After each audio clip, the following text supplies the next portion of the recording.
walking like a supermodel down the catwalk. Okay, the name's Benji Glimeister, so no jokes about the axe, okay? But I didn't come here tonight with the intention of being funny. I came here tonight to set something straight.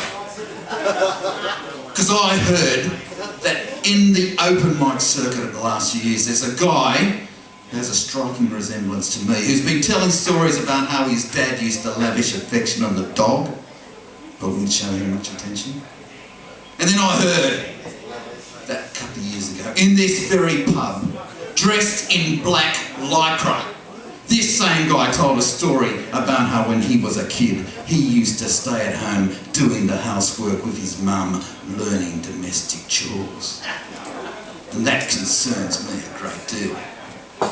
Because with the fact that he's got a striking resemblance to me, if people hear these stories, they could get the impression that the stories relate to me.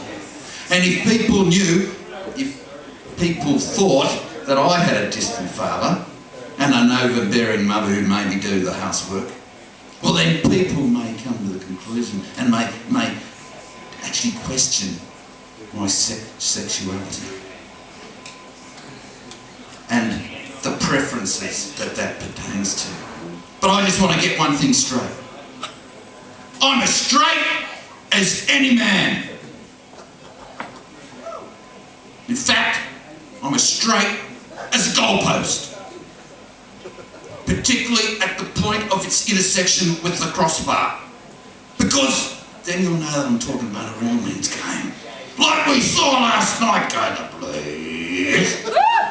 Not that poofter game they play down south. So I'm as straight as that. And you can't get much straighter than that, can you? Just you wait afterwards. But you can never be too certain and too careful, because I've got a mate called Rick.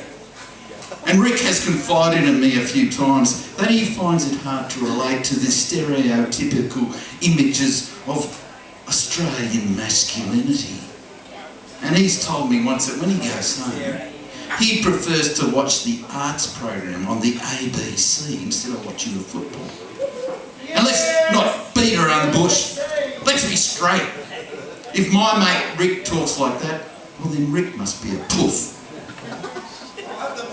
And I've got lots of mates, and some of the mates don't share my passion for beer, football, the appreciation of the love of a good woman, and the inspirational music of AC/DC like I do. And I'm starting to get a bit concerned that nearly half my mates, they must all be poofters. But that shows you one thing. I am not a bigot. I've got an open mind with such things because I choose to associate with so many members of the gay community. But even though I've got an open mind, I'll leave you no doubt, I'm as straight as that. And you can't get much straighter, can you? But there's a few other things concern me about the open mic circuit. I've heard that people get up on stage and claim to be gay or lesbian or somewhere in between, and they talk about it as if it's funny. And I'll tell you one thing. If some poof got on this stage and told me that I was gay, I would not laugh. I would not laugh at all. In fact, I'd cry. I'd cry because I can't stand it anymore. I just can't stand it anymore. These people coming up and telling me they're poofters. I can't stand it anymore. And I'm not homophobic. I am not homophobic. I can prove it. I've got all my poofter mates. And I'm not a sexist person because I really appreciate a good woman. And I'm not a bigot. Because if you match my expectations, I'll treat you the same as any other man. And I'm not racist at all, because I always liked the work of Jimmy Little. And I'm not going through a male identity crisis, because I can grapple with my manhood as good as any other man. And I'm as straight as that. You can't get any straighter, can you? Anyway, I thought I'd finish off with a bit of an inspirational end. And you should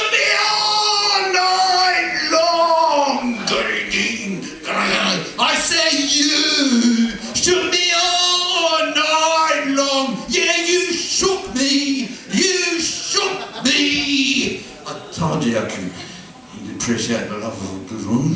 Hey girl, you want to meet me after the show? You can grapple with my manhood if you like.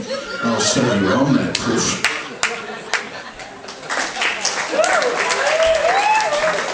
Benji Glimeister. That was fucking awesome. I enjoy that.